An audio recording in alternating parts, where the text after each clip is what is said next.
What's up, Worldwide fam? It's your home slice Somewhere S once again. Just wanted to read this one to you. How to do it from the screencast-o-matic, as you might see that on the lower, whatever, lower left or lower right. But let's just get right into it. The moral authority of the lockdown fetishists is gone. Thank the protesters and rioters. Yes, thank you, George Floyd, for killing the Rona. The moral authority of the lockdown fetishists is gone. Thank the protesters. This is by Ryan McMacken, maybe, out of the Mises Institute. If you don't know what that is, definitely check out mises.org. Might wind up being a freaking libertarian by the end of the week. Right? 6 weeks ago, when thousands around the nation took to state capitals to protest the human rights abuses inflicted by coerced stay at home orders, lockdown supporters reacted with sanctimonious outrage, declaring the protesters to be COVIDiots who failed to appreciate the virtue and necessity of police enforced lockdowns. News outlets and lockdown advocates on social media declared that the protests would cause outbreaks of disease, and nurses declared that the protests were a slap in the face to those trying to treat the disease. One political cartoon featured an image of an emergency room nurse saying, "See you soon," to anti lockdown protesters. Now, with far larger numbers of protesters amassing in larger groups, we hear none of the lofty moralism coming from the media or lockdown enthusiasts on social media. I'm right here, reader. I just had to get that thing out of the way. Yes, there are still some token attempts to express worry over how the riots and protests of recent days might spread the disease, but the tone is quite different. Concerns over COVID 19 are now phrased along the blueprint of if you protest, and we would never dream of telling you not to protest, please take these measures to minimize risks. It's all very polite and deferential to the protesters. Politicians like Kamala Harris have even joined the protesters in the streets, doing what she demanded others avoid just a few weeks earlier. Kamala Harris, she reminds me of Benjamin Crump, who is now the attorney for the George Floyd family. Just very opportunistic. Every little thing that they can get to seize the opportunity and maybe get some votes to the Democratic Party, or like Benjamin Crump, get some money out of it. It's gonna be done. All right, we're right here, dear reader. Sorry, I get a little worked up sometimes. Where are the nurses denouncing these protests as a slap in the face? Where are the social media COVID warriors telling us that standing next to a person without a mask is tantamount to homicide? They're very hard to find nowadays. Of course, those who support the current protests but oppose last month's protests claim that there was no equivalence. Many would say, we're now protesting against people being killed in the streets, followed by those other protesters just wanted a haircut. The reality, of course, was far different. Most of those who oppose the COVID 19 lockdowns are well aware that the lockdowns kill. That was me like 2 months ago. They lead to severe child abuse, to more suicide, and to more drug overdoses. They lead to denial of medical care because lockdown edicts have ridiculously labeled many necessary medical procedures as elective.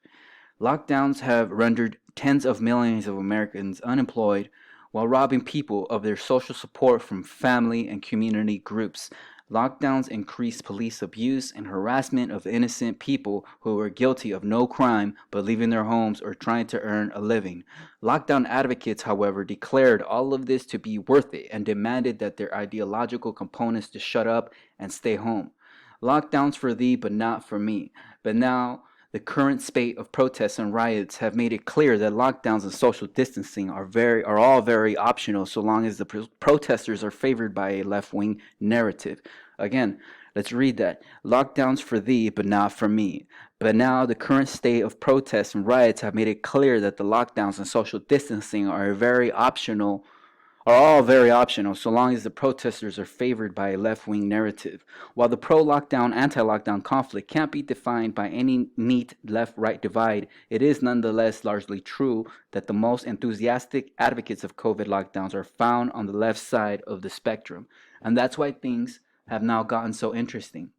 It was easy for the pro-lockdown left to oppose protests when those protests were seen as a right-wing phenomenon. But now that the protests are favored by the left, then it's all perfectly fine, beyond a handful of politely expressed concerns that protests might spread disease. The left's about face on the sacredness of social distancing will have significant effects on the future enforcement of stay at home orders and social distancing laws. After all, on what grounds will governors, mayors, and law enforcement officers justify continued attacks on religious groups who seek to assemble in the usual fashion? If one group of people is allowed to gather by the hundreds to express one set of beliefs, why are other groups not allowed the same basic human right? Politicians will no doubt soon invent new rationales for this inconsistency. Indeed, we already have one case. New York Mayor Bill de Blasio has come right out and said that people who protest racism are allowed to assemble. De Blasio likes them. But how about religious gatherings? De Blasio doesn't like those, so they're still prohibited. The moral authority of the lockdown advocates is gone. The current riots and protests have accelerated this sort of disregard for coerced social distancing, although things were already headed in this direction anyway. The lockdowns initially were imposed with so little resistance because the legacy media and government bureaucrats managed to convince a sizable portion of the public that virtually everyone was in grave danger of death or serious disability from COVID-19. Many people believe these experts. By May, however, it had become clear that the doomsday scenarios predicted by the official technocrats had greatly overstated the reality. Certainly, there were many vulnerable groups, and many died of complications from the disease, just as many died during the pandemics of 1958 and 1969. But there's a difference between a spike in total deaths and a civilization-stopping plague. The experts promised the latter. We got the former, and we would have gotten the former even without lockdowns. Those jurisdictions that impose no general lockdowns, such as Sweden, never experienced the sort of apocalyptic death predicted by lockdown advocates. Yes, they had excess deaths, but Sweden's hospitals never went into emergency mode. In the US, those states that imposed limited lockdowns for only a short period never experienced overloaded hospitals and overflowing morgues, as was claimed would happen. Could this yet happen in the future for some other disease or from a different wave of this one? It's certainly possible, but there's no reason to assume that the CDC and its defenders will have any idea what's going on ahead of time. The lockdown advocates have already been so wrong about masks, about fatality rates, about the models, and about so much more that we have no way of knowing if we should believe them the next time they show up and swear that this time the situation is truly dire. But we're not out of the lockdown woods yet. This fall, politicians and other lockdown advocates are likely to start up again with demands that new laws be passed requiring people to stay home, shut down their businesses, and otherwise put life on hold in the name of stopping COVID-19. But it's unlikely that the public will fall for the same routine twice in a row, at least not to the same extent. The reaction of many will likely be, we've heard this song and dance before. Besides, social distancing didn't matter to those experts back during the riots. Why should we believe them now? It's a good question. Again, dear reader, this is from the Mises Institute from Ryan McMakin, maybe.